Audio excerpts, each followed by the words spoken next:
The night is deep and cold. Somewhere in the distance, a single bell tolls low, slow, and hollow. You open your eyes. The darkness of the stone dormitory surrounds you. The only light comes from a sliver of moon filtering through a narrow, arched window. It's time to rise. It's always time to rise. You are a monk, living in a monastery somewhere in northern Europe, perhaps England, perhaps France, in the 12th century. This is your world, a place sealed off from the noise and chaos of the life you once knew. Outside, the air is damp. The stone walls sweat faintly with moisture, and you feel the chill seep through the coarse wool of your robe even before you move. There are no soft beds here, no comforts to ease you from your slumber, just a pallet of straw wrapped in rough linen that crunches softly as you shift your weight. You stand, pulling your cloak tighter round your shoulders, a silent shield against the biting cold. You are not alone. All around you, other figures are rising, moving like shadows in the near darkness. You join the slow, shuffling line of your brothers, bare feet on cold stone floors, moving wordlessly toward the chapel. No one speaks. The great silence, the rule of Saint Benedict, still holds its power before the dawn. The only sounds are the echo of footsteps and the soft whisper of wool robes, breaking the stillness of the air. It's a sound you know better than your own name. In the chapel, the air is heavy with the scent of old things. Burnt-out candles, the lingering sweetness of incense, and that ever-present dampness that seems to live in the very bones of the stone. The candles that are lit burn low, casting long, dancing shadows on the walls. They are mere stubs of wax, dripping slowly onto the cold altar. The bell tolls again, its deep, resonant tone vibrating through the floor, through your body. And then a sound rises to meet it. Voices in chant, low, rhythmic, ancient. You join in, the Latin words you've sung 1,000 times before flowing from you without thought. Your mind drifts, carried along by the familiar melody. The verses blend one into the next, like the sound of waves washing against a distant shore. There is a profound comfort in this monotony, but there is a heaviness too, a feeling that time itself has slowed, almost stopped inside these hallowed walls. The day stretches endlessly ahead, a path already worn smooth by countless identical days before it. Prayer, work, silence. Prayer, work, silence. A pattern that rarely changes and never truly ends. When the last note of the chant fades into the rafters, you file out as quietly as you came. You walk into the cloister, a square of open air surrounded by covered walkways, and see the first hint of dawn painting the sky a fragile grey-blue. You stop for a moment, breathing in the cold air. It smells of earth and frost, a clean, sharp scent that awakens the senses. From somewhere beyond the walls, a single raven calls, its cry sharp and lonely in the morning quiet. From the cloister you move to the refectory, the great dining hall. Breakfast is a simple, humble affair, a thick crust of yesterday's bread, hard and dense, and perhaps a ladle of thin, watery broth to wash it down. You eat in silence, your eyes fixed on the wooden table before you. Across the hall, one of your brothers stands at a lectern, his voice filling the cavernous space as he reads aloud from a holy text. His voice rises and falls, a steady, unwavering current of sound in a sea of silence. No one looks up, no one speaks. After the meal, the work begins. If you are a younger monk, strong and able-bodied, your day is spent in the fields. You might be guiding a plow through the heavy soil, your muscles straining with the effort, or perhaps you're weeding the vegetable gardens. The damp earth clinging to your fingers, the smell of hay and manure mixing with the damp of the morning. You work alongside your brothers, the only sounds the grunt of effort, the turning of soil, the lowing of cattle. If you are one of the older brothers, your hands no longer fit for the fields. Your work is quieter, but no less demanding. You are a scribe in the scriptorium. Here, you copy manuscripts, painstakingly reproducing ancient texts. You dip your quill into a small pot of ink, tracing careful, deliberate lines onto sheets of parchment. Each letter is a small act of devotion, a prayer written in ink. The world outside fades away, and your universe shrinks to the tip of your quill, the feel of the parchment, and the words of God taking shape under your hand.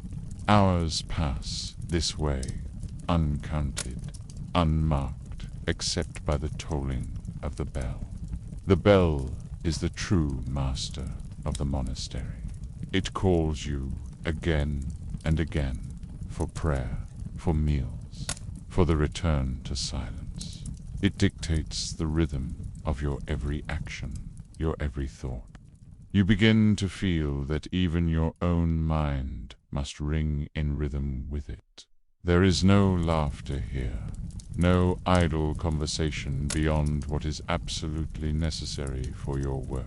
There is only the rhythm of ritual, a pulse so steady and relentless that it begins to replace your own heartbeat. This is the life you have chosen, a life of discipline, of repetition, of quiet contemplation. Sometimes, in the depths of winter, the cold is almost unbearable. Fires are rare and small. The monastery must conserve every piece of wood.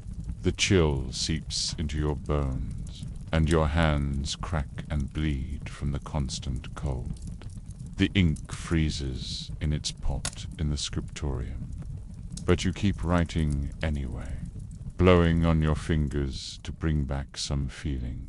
Your devotion a small flame against the encroaching frost. And then, as dusk settles and the light fades from the sky, you find yourself back where you began, by night, when you return to your straw bed. The same bell that woke you will soon call you to prayer once more.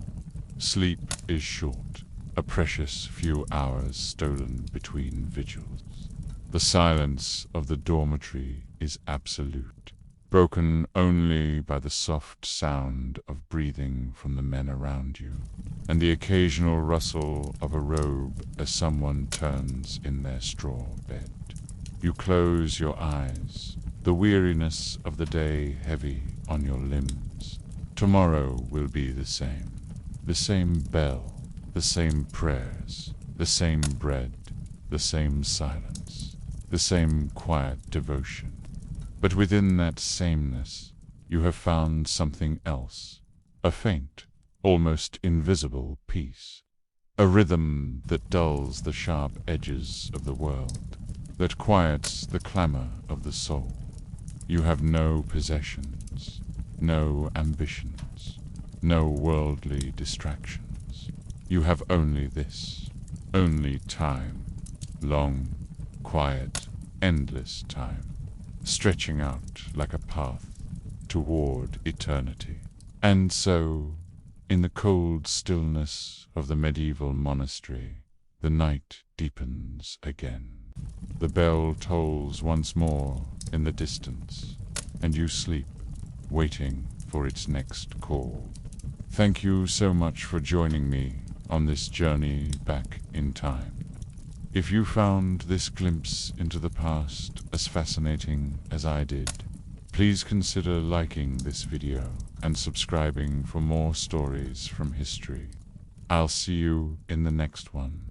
The sun has risen faint and cold, its light filtering through the monastery's arched windows. The air carries a mix of scents, parchment, beeswax, and the lingering smoke from last night's fire. Down the hall, a quiet, rhythmic scratching can be heard, a quill moving delicately across a scroll. This is the world of Brother Alred, a man defined by silence, patience, and a quiet, unyielding endurance. But he wasn't always this way. He wasn't born into a life of holiness before the monastery. He was the son of a wealthy merchant. He was restless, endlessly curious, and almost always in trouble for talking too much. The world he knew was a symphony of noise, the clamor of the marketplace, the bustling streets, the constant echo of laughter.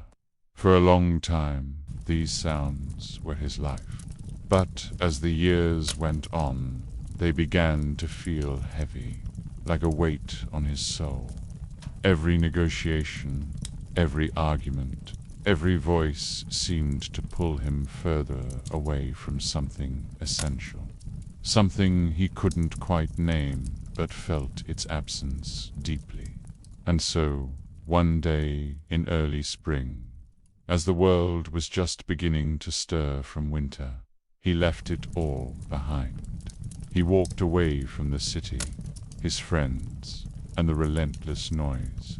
For days he traveled along muddy roads, his destination unknown, until he came upon a small stone monastery nestled at the edge of a dense forest. He knocked on the heavy wooden gate, and when a monk appeared, he asked to be received as a novice. Life inside the cloister was nothing like he had imagined. Silence, he quickly learned, was not the same as peace. At first, it was a confrontation. His mind, so used to the constant stimulation of the outside world, refused to be quiet. It raced with memories of the market's hustle, the warmth of wine on a cold evening, the sound of his sister's laughter. But the rule of silence was absolute. Words were rationed, used only for prayer or confession. So, with no other choice, he began to listen, really listen. He learned to hear the soft echo of footsteps on the cold stone floors. He tuned into the gentle hum of bees working tirelessly in the herb garden. He found a strange comfort in the soft, percussive clicking of rosary beads as they passed through a brother's fingers. Every sound, no matter how small, became its own kind of prayer, a new language for his soul. Brother Alred was assigned his duty in the scriptorium, a long, dim room lined with wooden desks. Each morning he would take his seat before a clean sheet of parchment, dip his quill into the dark ink, and begin the sacred work of copying texts. Hour after hour, day after day, he would replicate the words of others. The letters he formed curled, and looped across the page like intricate vines, each tiny, deliberate stroke a part of a larger, ancient story. This wasn't just writing to him. It was a rhythm, a slow, moving meditation, where the ink, his hand, and his thoughts merged into one single, focused act. Sometimes, when his eyes would blur from the strain, he would look up and watch dust motes dance in a single beam of sunlight piercing the gloom, each tiny speck turning, floating, and finally falling, a whole universe in miniature. He would take a deep breath, stretch his aching fingers, and return to his work, his focus renewed. Years passed by in a quiet, steady procession. The seasons turned like pages in a book frost, blanketing the fields in winter, vibrant blossoms bursting forth in the garden in spring, the gentle patter of rain on the cloister roof in autumn. Alred aged softly, much like the parchment he worked with, which darkened subtly with time. His hair thinned, his back began to stoop, but his eyes held a profound calm, as if the silence he had cultivated for so long had finally filled him completely. There were moments, of course, when the outside world tried to breach the monastery walls. Rumors of wars, whispers of plagues, notices of new taxes. But within these stone confines, time moved differently. Here, even history seemed to whisper rather than shout, its impact softened by the rhythm of daily prayer and work. When younger monks arrived, eager and often overwhelmed by the silence, Alred became their teacher. But he didn't teach with speeches or lectures. He taught through his example. He showed them how to breathe evenly while writing to steady the hand, how to bow with humility before speaking, how to let silence become not a burden they had to carry, but a companion who walked beside them. In one of the only long conversations he ever allowed himself, he told a young, struggling novice, "The world outside speaks very loudly. It demands your attention. But God speaks quietly. That is why we must learn to listen." As Brother Alred grew old, his hands began to tremble, making the delicate work of the scriptorium impossible. So he moved his devotion to the garden. The herbs lavender, mint, sage bee came his new letters, his new scripture. He would whisper their names as he tended to them, his voice soft and cracked, like the sound of wind rustling through dry leaves. And then the time came. On a cold winter's morning, when frost traced intricate patterns on every window pane, he slipped away quietly in his sleep. There was no grand ceremony, no loud mourning, just a profound, respectful silence.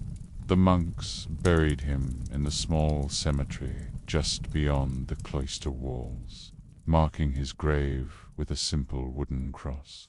But his legacy lived on. Inside the scriptorium, the books he had so carefully copied remained. Even now, centuries later, in distant libraries and archives, some of those manuscripts still exist. His careful, steady hand is preserved in the faded ink. His years of silence carried across time, a testament to a life lived in quiet devotion.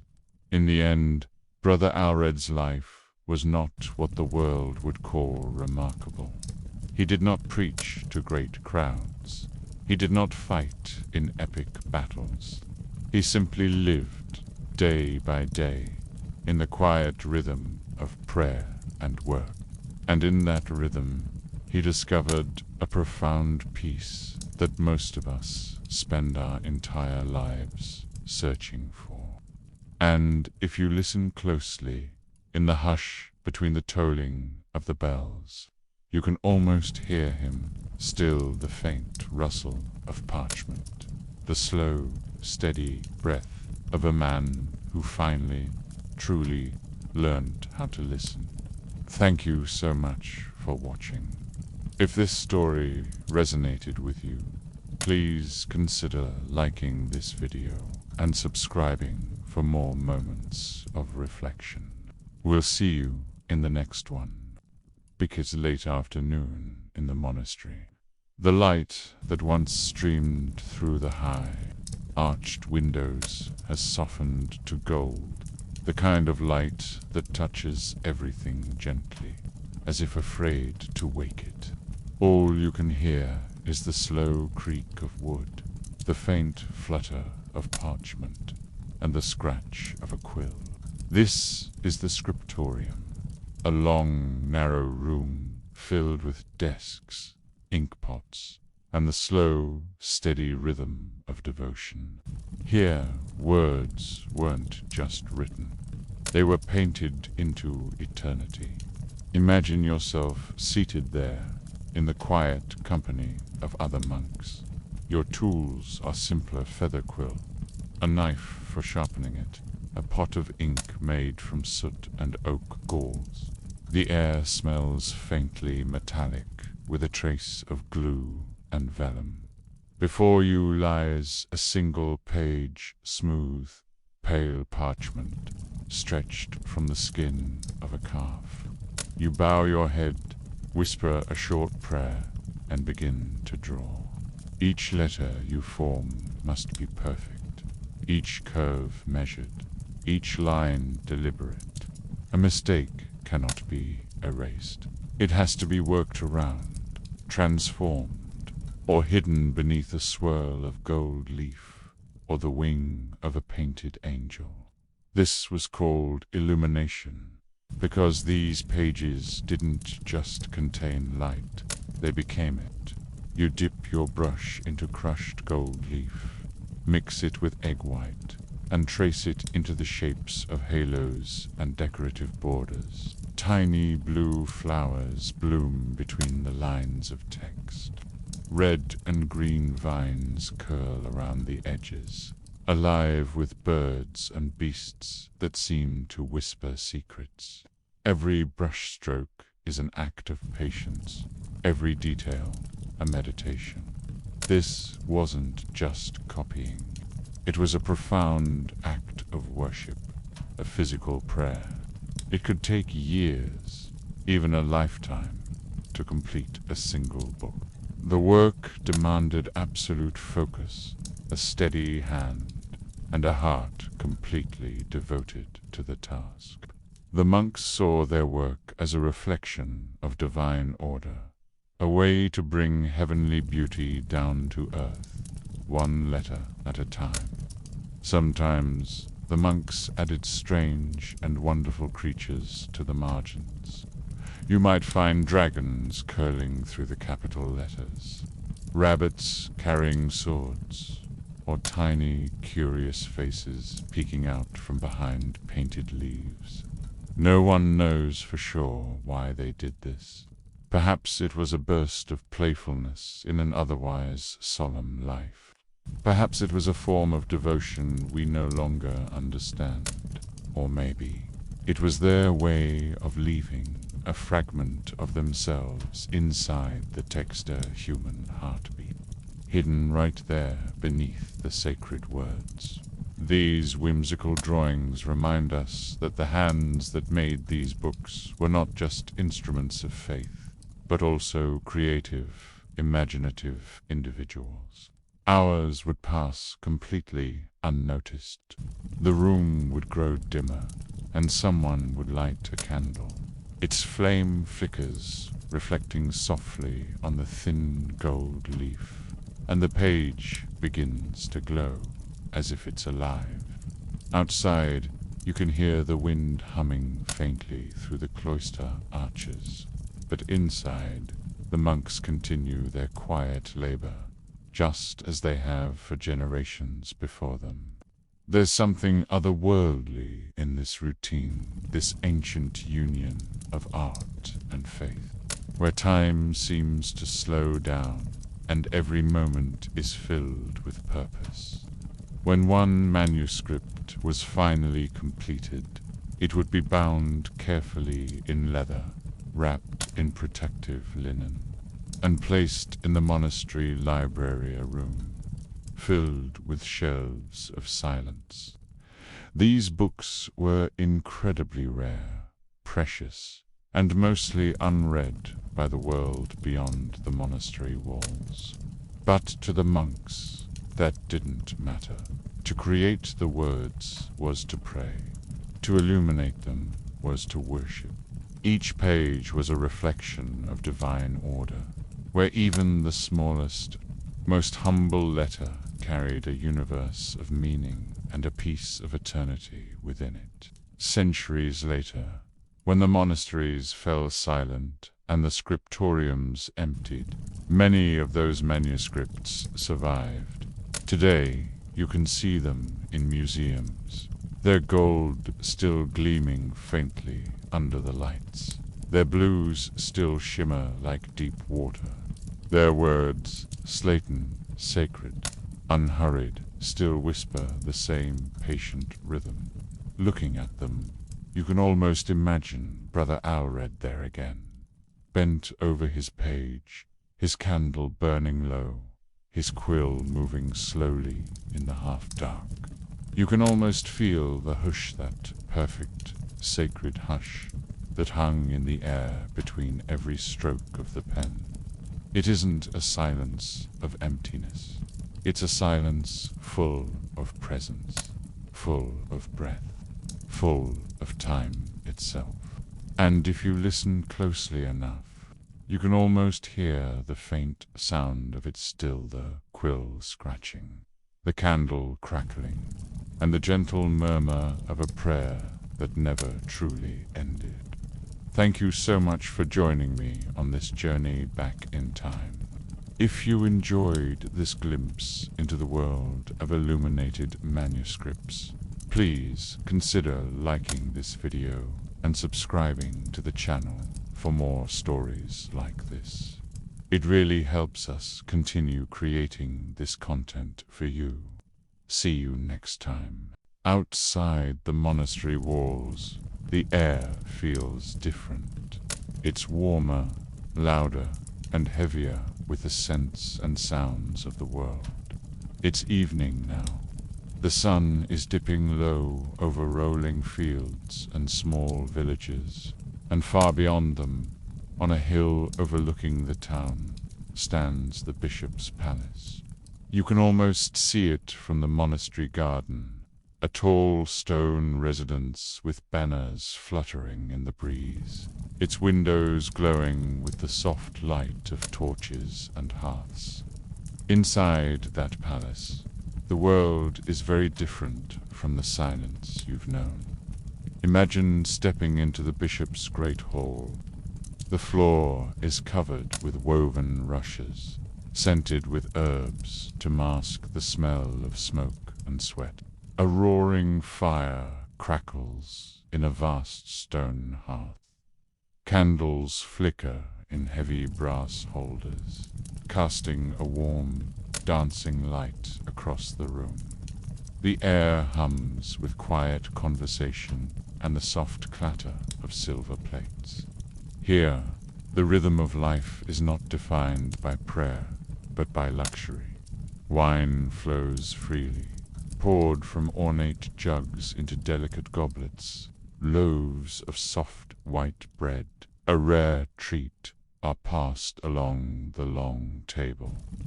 There is roasted meat, perhaps goose, or even wild Barit's skin, glistening and crisp in the firelight.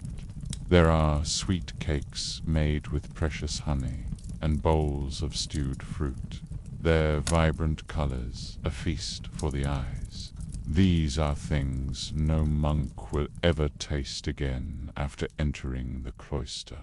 A world of simple, fair, and deliberate fasting. You find yourself seated quietly at the far edge of the hall, perhaps as a visiting messenger or a humble brother on an errand. From here, you observe the stark contrast between these two worlds. Both are devoted to the same God, yet they are utterly divided by comfort and silence. At the high table, the bishop himself presides. His robes are heavy with intricate embroidery, and a large golden ring, a symbol of his authority, glints on his hand as he gestures. He speaks softly to a nobleman beside him.